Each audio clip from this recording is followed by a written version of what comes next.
ಕಾಡಾನೆ ಹಾವಳಿ ಹಾಗೂ ವಿದ್ಯುತ್ ಸಮಸ್ಯೆ ಪರಿಹಾರಕ್ಕೆ ಒತ್ತಾಯಿಸಿ ನರಿಯಂದಡ ಗ್ರಾಮ ಪಂಚಾಯಿತಿ ಹಾಗೂ ಕುಂಜಿಲ ಕಕ್ಕಬ್ಬೆ ಗ್ರಾಮ ಪಂಚಾಯಿತಿ ವ್ಯಾಪ್ತಿಯ ನರಿಯಂದಡ, ಕೊಕ್ಕೇರಿ, ಚಲಾವರ, ಕರಡ, ಅರಪಟ್ಟು, ಪದವಾಡ, ಮರಂದೋಡ, ಕಕ್ಕಬ್ಬೆ ಗ್ರಾಮಸ್ಥರು ಚೆಯ್ಯಣ್ಣಾಣೆ ಪಟ್ಟಣದಲ್ಲಿ ನಾಪೋಕ್ಲು ವಿರಾಜಪೇಟೆ ಮುಖ್ಯ ರಸ್ತೆಯಲ್ಲಿ ಬೃಹತ್ ಪ್ರತಿಭಟನೆ ನಡೆಸಿದರು. ಈ ವ್ಯಾಪ್ತಿಯಲ್ಲಿ ಕಾಡಾನೆ ಹಾವಳಿ ಮಿತಿ ಮೀರಿದ್ದು ಬದುಕು ನಡೆಸುವುದೇ ಕಷ್ಟವಾಗಿದೆ ಎಂದು ಪ್ರತಿಭಟನಾ ನಿರತರು ಆಕ್ರೋಶ ವ್ಯಕ್ತಪಡಿಸಿದರು. ಮಡಿಕೇರಿ ತಾಲೂಕು ವೃತ್ತ ನಿರೀಕ್ಷಕ ಅನೂಪ್ ಮಾದಪ್ಪ ಹಾಗೂ ನಾಪೋಕ್ಲು ಠಾಣಾಧಿಕಾರಿ ಮಂಜುನಾಥ್ ಸ್ಥಳಕ್ಕೆ ಆಗಮಿಸಿ ಪ್ರತಿಭಟನೆ ಮಾಡಿ ಯಾವುದೇ ಕಾರಣಕ್ಕೂ ರಸ್ತೆ ತಡೆ ಮಾಡಬೇಡಿ ಎಂದು ಪ್ರತಿಭಟನಾಕಾರರಲ್ಲಿ ಮನವಿ ಮಾಡಿದರು. ಇದಕ್ಕೆ ಸ್ಪಂದಿಸಿದ ಪ್ರತಿಭಟನಾಕಾರರು 10 ಗಂಟೆಯಿಂದ ರಸ್ತೆ ತಡೆಯಲು ನಿರತರಾಗಿದ್ದ ಸಂದರ್ಭ ಗ್ರಾಮಸ್ಥರು ಅರಣ್ಯ ಇಲಾಖೆ ಹಾಗೂ ಚೆಸ್ಕಾಂ ಇಲಾಖೆಗೆ ಧಿಕ್ಕಾರ ಕೂಗಿ ಆಕ್ರೋಶ ಹೊರಹಾಕಿದರು. ಬಳಿಕ ರಸ್ತೆ ತಡೆ ಕೈಬಿಟ್ಟು ಕೂಡಲೇ ಇಲಾಖೆಯ ಅಧಿಕಾರಿಗಳು ಸ್ಥಳಕ್ಕೆ ಆಗಮಿಸಬೇಕೆಂದು ಆಗ್ರಹಿಸಿದರು.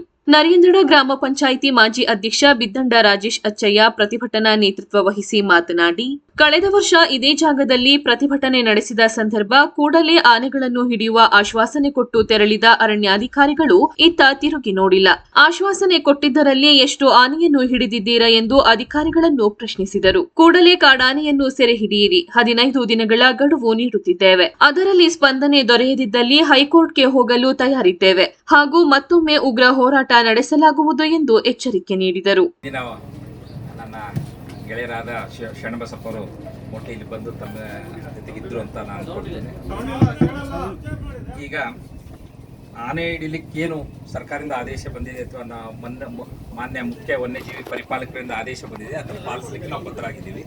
ಈಗಾಗಲೇ ಈ ಭಾಗದಲ್ಲಿ ಆನೆ ಹಿಡಿಲಿಕ್ಕೆ ಆದೇಶ ಬಂದಿದೆ ಅಂತ ಹೇಳ್ತಾ ಇದ್ದೀರಿ. ಅದ್ರ ಬಗ್ಗೆ ನಾವು ತತ್ಕ್ಷಣವೇ ಇನ್ನೊಂದ್ಸರಿ ಮರುಪ್ರಸ್ತಾವನೆ ಸಲ್ಲಿಸಿ ಅನುಮತಿ ಪಡೆದು ಅದು ಏನು ಪ್ರಾಬ್ಲಮೆಟಿಕ್ ಆನೆಗಳಿದಾವೋ ಅದನ್ನ ಹಿಡಿದು ನಾವು ಇಲ್ಲಿಂದ ಸ್ಥಳಾಂತರ ಮಾಡಲಿಕ್ಕೆ ಬದ್ಧರಾಗಿದ್ದೇವೆ. ನಾವು ಇದರಲ್ಲಿ ಎರಡನೇ ಮಾತಿಲ್ಲ. ಸಾರ್ವಜನಿಕರು ಮತ್ತು ರೈತರ ಮಿತ್ರರ ಜೊತೆಗೆ ನಾವು ಇಲಾಖೆ ಇದೆ. ಅದರದ್ದು ಕಾಪಿ ಇದೆಯಾ? ಯಾವುದೋ ಒಂದು ಆರ್ಡರ್ ಬಂದಿರೋದು ನಮ್ಮ ಕಚೇರಿಯಲ್ಲಿ ಈಗ ಪ್ರಸ್ತುತ ಪ್ರಸ್ತಾವನೆ ಕಳಿಸಿದ್ದಿದೆ ಮತ್ತು ಅನುಮತಿ ಬಂದಿರೋದ್ರ ಬಗ್ಗೆ ನಾನು ಮಾಹಿತಿ ಪಡ್ಕೊಳ್ತೀನಿ ಮೇಲಾಧಿಕಾರಿಗಳ ಕಚೇರಿಯಿಂದ. ಈಗ ಹೊಸದಾಗಿ ಮತ್ತೆ ಪ್ರಸ್ತಾವನೆಯನ್ನು ಮೊನ್ನೆ ನಾವು ಫೀಲ್ಡ್ ವಿಸಿಟ್ ಮಾಡಿದಾಗ ದಿವ್ಯಾ ಅವರ ಜಮೀನಿಗೆ ನಾನು ಸುತ್ತಮುತ್ತ ಬಂದು ನೋಡೋದೆ, ನನಗೂ ಮನಸ್ಸಿಗೆ ನೋವಾಯಿತು. ಆ ರೀತಿ ಬೆಳೆ ಏನು ಬಾಳೆ ಬೆಳೆ ಇರ್ಬೋದು, ಅಡಿಕೆ ಬೆಳೆ ಇರ್ಬೋದು ಮತ್ತು ಕಾಫಿ ಬೆಳೆ. ಪ್ರತಿಭಟನಾ ಸ್ಥಳಕ್ಕೆ ಆಗಮಿಸಿದ ವಿರಾಜಪೇಟೆ ತಾಲೂಕು ಅರಣ್ಯಾಧಿಕಾರಿ ಡಿಎಫ್ಒ ಜಗನ್ನಾಥ್ ಮಾತನಾಡಿ, ಈ ವ್ಯಾಪ್ತಿಯಲ್ಲಿ ಕಾಡಾನೆಗಳ ಉಪಟಳ ಜಾಸ್ತಿ ಆಗಿರುವುದರಿಂದ ಕಾಡಾನೆಗಳ ನಿಯಂತ್ರಣಕ್ಕೆ ಕ್ರಮ ಕೈಗೊಳ್ಳಲಾಗುವುದು. ಈ ವ್ಯಾಪ್ತಿಯ ರೈತರು ಕೃಷಿ ಚಟುವಟಿಕೆಗಳಲ್ಲಿ ತೊಡಗಿಸಿಕೊಳ್ಳಲು ತಕ್ಷಣವೇ ಇಲಾಖೆಯಿಂದ ತಂಡಗಳನ್ನು ನೇಮಿಸಿ ಕ್ರಮ ಕೈಗೊಳ್ಳಲಾಗುವುದು. ಗದ್ದೆಗಳಲ್ಲಿ ಕೃಷಿ ಚಟುವಟಿಕೆ ನಡೆಸುವವರು ಸೋಲಾರ್ ಫೆನ್ಸಿಂಗ್ ಮಾಡಲು ಇಲಾಖೆಯಿಂದ ಅವಕಾಶವಿದ್ದು ಪ್ರಸ್ತಾವನೆಯನ್ನು ಸಲ್ಲಿಸಿದರೆ ಅನುದಾನ ಒದಗಿಸಿಕೊಡಲು ಪ್ರಾಮಾಣಿಕ ಪ್ರಯತ್ನ ಮಾಡುತ್ತೇನೆ. ಈ ವ್ಯಾಪ್ತಿಯ ಿರುವ 5 ಆನೆಗಳನ್ನು ಸೆರೆ ಹಿಡಿಯಲು ಮೇಲಾಧಿಕಾರಿಗಳಿಗೆ ಪ್ರಸ್ತಾವನೆ ಸಲ್ಲಿಸಿದ್ದು ಕೂಡಲೇ ಈ ಬಗ್ಗೆ ಕ್ರಮ ಕೈಗೊಳ್ಳಲಾಗುವುದು ಎಂದು ತಿಳಿಸಿದರು. ತಮಗೆ ತತ್ಕ್ಷಣವೇ ಇಲ್ಲಿ ಒಂದು ತಂಡಗಳನ್ನು ನೇಮಿಸಿ ಏನು ರೈತರು ಕೃಷಿ ಚಟುವಟಿಕೆ ಮಾಡಬೇಕು, ಯಾವುದೇ ತೊಂದರೆ ಆಗೋದನ್ನ ನಾನು ನೋಡ್ಕೊಳ್ತೀನಿ.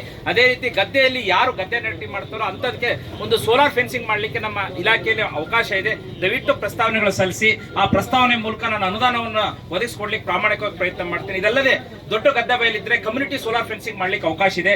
4-5 ಜನ ಸೇರ್ಕೊಂಡು ಆ ಗದ್ದೆ ಬಯಲಲ್ಲಿ ಕಮ್ಯುನಿಟಿ ಸೋಲಾರ್ ಫೆನ್ಸಿಂಗ್ ಮಾಡಿ 50% ನಾನು ಸರ್ಕಾರದಿಂದ ಕೊಡಿಸ್ಕೊಡಕ್ಕೆ ವ್ಯವಸ್ಥೆ ಮಾಡ್ತೀನಿ. ಅಲ್ಲಲ್ಲ, ನಾನು ಹೇಳ್ತಾ ಇದ್ದೀನಿ ತಮಗೆ ಇದ್ದದನ್ನ. ಈಗ ಮೊನ್ನೆ ನಾನು ಕೊಟ್ಟಿದ್ದೀನಿ. ಯಾಕೆ ಹೇಳಿದೆ ಅಂದ್ರೆ ತಾವು ಕೃಷಿ ಬೆಳವಣಿಗೆ ನಿರಂತರವಾಗಿ ಕೃಷಿ ಚಟುವಟಿಕೆ ನಡೀತಾ ಇರಲಿ ಅಂತ ಅದಕ್ಕೆ ಪೂರಕವಾಗಿ ನಾನು ತಂಡಗಳನ್ನು ನೇಮಿಸಿ ನಿಮಗೆ ಏನ್ ಬೇಕೋ ಅದನ್ನ ಇಮಿಡಿಯೇಟ್ ರಿಲೀಫ್ ಕೊಡ್ತೀನಿ. ತದನಂತರದಲ್ಲಿ ತಾವು ಲಾಂಗ್ ಟರ್ಮ್ ಅಲ್ಲಿ ಹೇಳಿದಿರಿ 5 ಆನೆಗಳ ನೀಡಲಿಕ್ಕೆ ಆಲ್ರೆಡಿ ಪ್ರಸ್ತಾವನೆ ನಾವು ಮೇಲಾಧಿಕಾರಿಗೆ ಸಲ್ಲಿಸಿದೀವಿ. ಅದನ್ನ ಆದಷ್ಟು ಶೀಘ್ರವಾಗಿ ತಗೊಂಡ್ಬಂದು ಅದನ್ನ ಪ್ರಾಬ್ಲಮೆಟಿಕ್ ಗುರ್ಸಕ್ಕೆ ಹೇಳಿದೀನಿ. ಅದನ್ನ ಇಮಿಡಿಯೇಟ್ ರಿಹಾಬಿಲಿಟೇಟ್ ಮಾಡಿ. ನರಿಯಂದಡ ಗ್ರಾಮಸ್ಥ ಪೊಕ್ಕುಳಂಡ್ರ ಧನೋಜ್, ಕೊಕ್ಕೇರಿ ಗ್ರಾಮಸ್ಥೆ ಮಚ್ಚಂಡ ಸುಮತಿ, ಕಕ್ಕಬ್ಬೆ ಯುವಕಪಾಡಿ ಗ್ರಾಮಸ್ಥ ಅಂಜಪರವಂಡ ಕುಶಾಲಪ್ಪ, ಕೊಕ್ಕೇರಿ ಗ್ರಾಮದ ಚೇನಂಡ ಸಂಪತ್, ನರಿಯಂದಡ ಗ್ರಾಮದ ಬಟ್ಟಿಯಂಡ ಜಯರಾಮ್, ಅಶೋಕ್, ಚಲಾವರ ತಮ್ಮಯ್ಯ ಮತ್ತಿತರರು ಮಾತನಾಡಿದರು. ಅವರ ಆ ವಯಸ್ಸಲ್ಲಿ ಆ ಪಾಪ ಸಿಂಗಲ್ ಲೇಡಿ ಆ ವಯಸ್ಸಲ್ಲಿ ಅವರು ಇಲ್ಲಿಗೆ ಬಂದು ಪ್ರತಿಭಟನೆ ಮಾಡಬೇಕು. ಅವರ ವಿಗ್ರಹನೇ ತೆಗೆದು ಬಿಸಾಕಿದೆ ಸರ್. ಬಂದು ಅದಕ್ಕೆ ಏನ್ ಮಾಡಿದೆ ಅಂತ ಗೊತ್ತಿಲ್ಲ. ಆನೆಗೆ ವಿಗ್ರಹ ಸ್ವಲ್ಪ ದಯವಿಟ್ಟು ನಾವು ಪರಿಹಾರ ನೀವು ಕೊಡುವುದು ಅಷ್ಟರಲ್ಲೇ ಇದೆ. ಪರಿಹಾರಕ್ಕಿಂತ ಮಾಡೋದಲ್ಲ ಅಂತ ಈ ಆನೆಗಳು ನೀವು ಇವಾಗ ಹೇಳಿದ್ರೆ ನಮ್ಮ ಲೆಕ್ಕದಲ್ಲಿ 23-24 ಸಿಕ್ಕಿದೆ ಅಂತ. ಆ ಆನೆಗಳು ಅಲ್ಲೇ ಅಲ್ಲ. ನಾನು ಇವತ್ತು ನೀವು ನನ್ನ ಜೊತೆ ಬಂದರೆ ನಾನು ನಿಮಗೆ 25 ಆನೆಗಳನ್ನ ನಮ್ಮ ಈ ಭಾಗದಲ್ಲಿ ತೋರಿಸ್ಕೊಡ್ತೀನಿ. ನೆನ್ನೆ ರಾತ್ರಿ ನಿದ್ರೆ ಮಾಡಲಿಲ್ಲ. ಪೈರು ಬೆಳೆದಂತ ಗದ್ದೆ ಏರಿ ಕಾಲ ಹಾಕಿತ್ತು, 3 ಗಂಟೆಗೆ ಹೋಗಿ ಓಡಿಸಿದ್ರು. ಗದ್ದೆ ಮಾಡೋದು ಬಿಟ್ಟಿದ್ದಾರೆ. ನಮ್ಮ ಆ ಕಡೆ ಸಾಧಾರಣ ಪ್ರತಿಯೊಬ್ಬರು ಈ ಕೃಷಿಯನ್ನ ನಂಬಿಕೊಂಡು, ಭತ್ತದ ಗದ್ದೆ ನಂಬಿಕೊಂಡು ಎಲ್ಲರೂ 500 ಪಟ್ಟಿ 1000 ಪಟ್ಟಿ 30 ಎಕರೆ 10 ಎಕರೆ ನಡ್ತಿದ್ದವರು ಇವತ್ತು ಖಾಲಿ ಗದ್ದೆ ಕೆಳಗೆ ಬೆಟ್ಟದಿಂದ ಹತ್ತಿ ಇಳಿದು ಬಿಟ್ರೆ ಆನೆಗೆ ಪುನಃ ವಾಪಸ್ ಬರಕ್ ಆಗೋದಿಲ್ಲ. ಆನೆ 7-8 ವರ್ಷ ಕಳೆದು ಬಂದಿದ್ದು, ಇಡೀ ಸುತ್ತಕೊಂಡು ವಾಪಸ್ ಬಂದಿದ್ದು. ಆ ಪರಿಸ್ಥಿತಿಯನ್ನ ಮಾಡಬೇಕು. ಮತ್ತೆ ಒಂದು, ಆನೆಗಳು ಈ ಸಲ ಬರ್ತಾ ಇರೋದು, ಕಳೆದ ವರ್ಷ ಬಂದ ಆನೆ ಒಂದು ಬಂದ್ರೆ ಅದಕ್ಕಿಂತ ಬೇರೆ ಬೇರೆ ಅದರ ಜೊತೆ ಆನೆಗಳು ಬರ್ತಾ ಇದೆ. ಕಳೆದ ವರ್ಷ ಎಲ್ಲಿಂದಲೋ ಬರೋದು. ಈಗ ನಮಗೆಲ್ಲ ಸಿಗ್ತಾ ಇದ್ದ ನ್ಯೂಸ್ ಎಲ್ರಿಗೂ ಗೊತ್ತಿದೆ, ಆನೆಗಳು ಕೇರಳದಿಂದ ಸಾಕೋಕ್ಕಾಗೋದಿಲ್ಲ ಅಂತ ಆನೆಗಳು ಬಿಟ್ಟಿದೆ. ನಾಲಡಿಯಲ್ಲಿ ಸರ್ ಆನೆಗೆ ಬೆಲ್ಟ್ ಸಿಕ್ಕಿದೆ. ವಿರಾಜಪೇಟೆ ವಲಯ ಅರಣ್ಯಾಧಿಕಾರಿ ಕಳ್ಳಿರ ದೇವಯ್ಯ ಮಾತನಾಡಿ, ಇಲ್ಲಿರುವ ಆನೆಗಳ ನಿಯಂತ್ರಣಕ್ಕೆ ನಾವು ಪ್ರಾಮಾಣಿಕ ಪ್ರಯತ್ನ ಮಾಡುತ್ತಿದ್ದೇವೆ. ಈಗಾಗಲೇ 50 ಆನೆಗಳಿರುವ ಬಗ್ಗೆ ಶಾಸಕರಲ್ಲಿ ಪ್ರಸ್ತಾವನೆಯನ್ನು ಸಲ್ಲಿಸಿದ್ದೇವೆ. ಈಗ 5 ಆನೆಗಳನ್ನು ಸೆರೆ ಹಿಡಿಯಲು ಪ್ರಸ್ತಾವನೆ ಸಲ್ಲಿಸಿದ್ದು, ಶೀಘ್ರ ಕಾರ್ಯಾಚರಣೆ ನಡೆಸುತ್ತೇವೆ. ಈ ಭಾಗದ ಕೃಷಿಕರು ಕೆಲಸ ಕಾರ್ಯಗಳಲ್ಲಿ ತೊಡಗಿಸಿಕೊಳ್ಳುವ ಸಂದರ್ಭ ನಮ್ಮ ಗಮನಕ್ಕೆ ತನ್ನಿ. ನಾವು ಗನ್ಮ್ಯಾನ್ಗಳನ್ನು ಕಳುಹಿಸಿಕೊಡುವ ವ್ಯವಸ್ಥೆಯನ್ನು ಮಾಡುತ್ತೇವೆ ಎಂದರು. ಮೇಲೆ ಹೋದ ಮೇಲೆ ಅವ್ರು ಸುಮಾರು ಕ್ವಶನ್ಸ್ ಕೇಳ್ತಾರೆ. ನಮ್ಮ ಅಧಿಕಾರಿಗಳು ಅದಕ್ಕೆ ಸಾಮಾಜಿಕವಾದ ಉತ್ತರ ಕೊಡಬೇಕು. ಈಗ ನಾವೆಂತ ನೀವು ಕರೆದಾಗ ನಾವು ಓಡಿ ಬರ್ತೀವಿ. ನಾವು ಏನು ಆನೆ ಓಡಿಸ್ತೇವೆ ಈ ಟೈಮಲ್ಲಿ ಓಡಿಸೋದು ನಿಜವಾಗಿ ಹೇಳಿದ್ರೆ ಅದು ಅವೈಜ್ಞಾನಿಕವಾಗಿ ಓಡಿಸ್ತೀವಿ. ಯಾಕಂದ್ರೆ ನಾವು ಸುಮ್ಮನೆ ಓಡಿದ್ರೆ ಈಗ ಮಳೆಗಾಲದ ಗಿಡಗಳೆಲ್ಲ ತುಂಬಾ ಡ್ಯಾಮೇಜ್ ಆಗ್ತದೆ. ಸೊ ನಾವು ಮಾನಿಟರ್ ಮಾಡ್ಬೋದು. ಎನಿ ಟೈಮ್ ನಿಮಗೆ ಒಂದು ವಿಷಯ ಹೇಳ್ತೀನಿ, ಗೊಬ್ಬರ ಹಾಕಕ್ಕೆ, ಕಾಫಿ ಕೊಯ್ಯಕ್ಕೆ ಯಾವ ಟೈಮಿಗೆ ನೀವು ನಮಗೆ ಕಾಲ್ ಮಾಡಿ ನಮ್ಮ ಹುಡುಗರನ್ನ ಕಳಿಸ್ಕೊಟ್ಟು ವಿತ್ ಗನ್ ಮ್ಯಾನ್ ನಾವು ಕಳಿಸ್ಕೊಡ್ತೀವಿ.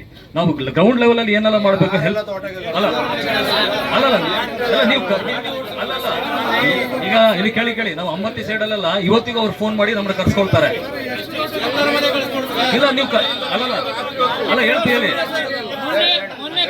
ಮೂರ್ನಾಡು ಚೆಸ್ಕಾಂ ಅಧಿಕಾರಿ ಸಂಪತ್ ಮಾತನಾಡಿ, ಕೂಡಲೇ ಈ ವ್ಯಾಪ್ತಿಯ ಎಲ್ಲಾ ಸಮಸ್ಯೆಗಳನ್ನು ಬಗೆಹರಿಸಿಕೊಡಲಾಗುವುದು. ನೂತನ ಕಾಯಂ ಜೆಇ ಚಿತ್ರೇಶ್ ಅಧಿಕಾರ ವಹಿಸಿಕೊಂಡಿದ್ದಾರೆ. ಚೆಯ್ಯಂಡಾಣೆಗೆ ಕೂಡಲೇ ಕಾಯಂ ಲೈನ್ ಮ್ಯಾನ್ ನಿಯೋಜಿಸಲಾಗುವುದು. ನಿಮ್ಮ ಎಲ್ಲ ಸಮಸ್ಯೆಗಳಿಗೆ ಕೂಡಲೇ ಕ್ರಮ ಕೈಗೊಂಡು ಎಲ್ಲ ಸಮಸ್ಯೆ ಪರಿಹರಿಸಿಕೊಡುವ ಭರವಸೆ ನೀಡಿದರು. ನಮಗೆ ತೋಟ ಸೈಡ್ ಅಲ್ಲಿ ಇದ್ರೆ ನಾವು ಆಗಿ ಇಮಿಡಿಯೇಟ್ ರೆಡಿ ಮಾಡ್ಕೊಳ್ತೀವಿ, ಕೊಂಬೆಗಳು ಕಳ್ಕೊಳ್ತೀವಿ. ನೀವು ಗದ್ದೆ ಮೇಲೆ ಹೋದ್ರೆ 3 ದಿನ ಕರೆಂಟ್ ಕೊಡಲ್ಲ ಸರ್. ಈಗ ಸಣ್ಣ ಒಂದು ಕಂಬ ಹೊರಗಿದ್ರು ಫಾಲ್ಟ್ ಕಂಡು ಹಿಡಿಯಕ್ ಆಗ್ತಿಲ್ಲ. ರೋಡ್ ಅಲ್ಲಿ ಆದ್ರೆ line man at least line man ಹೋಗ್ಬೋದು, ಇಲ್ಲ ನೋಡಿದ್ರೆ ಜನಗಳು ಸೌಂಡ್ ಬಂತು ಅಂತ ಹೇಳ್ತಾರೆ. ಗದ್ದೆ ಒಳಗಿದ್ರೆ ಯಾರು ನೋಡಿ ಹೇಳಲ್ಲ ಸರ್. ತೋಟದೊಳಗೆ ಬಂದ್ರೆ ಮೇನ್ ಲೈನ್ ಅನ್ನ ಮೇನ್ ಸಪ್ಲೈ ಅನ್ನ ಮೇನ್ ರೋಡ್ ಅಲ್ಲಿ ತಗೊಂಡ್ಬನ್ನಿ, ಸಬ್ಬನ್ನ ಡಿವೆಲ್ ಹಾಕಿ ಒಳಗೆ ಕೊಡಿ. ನಾವು ಬೇಡ ಅಂತ ಹೇಳಲ್ಲ. ಮೇನ್ ಲೈನ್ ಬರೋದನ್ನ ಟೌನ್ ಮೇನ್ ಲೈನ್ ಅಲ್ಲಿ ತಗೊಂಡ್ಬನ್ನಿ. ಈ ಸಂದರ್ಭ ನರಿಯಂದಡ, ಕೊಕ್ಕೇರಿ, ಚಲಾವರ, ಮರಂದೋಡ, ಕರಡ, ಅರಪಟ್ಟು, ಪೊದವಾಡ ಗ್ರಾಮಸ್ಥರು, 2 ಗ್ರಾಮ ಪಂಚಾಯಿತಿ ವ್ಯಾಪ್ತಿಯ ವಿವಿಧ ಸಂಘ ಸಂಸ್ಥೆಯ ಸದಸ್ಯರು, ಗ್ರಾಮ ಪಂಚಾಯಿತಿ ಸದಸ್ಯರು, 7 ಗ್ರಾಮಕ್ಕೆ ಒಳಪಟ್ಟ ಗ್ರಾಮಸ್ಥರು ಹೆಚ್ಚಿನ ಸಂಖ್ಯೆಯಲ್ಲಿ ಉಪಸ್ಥಿತರಿದ್ದರು.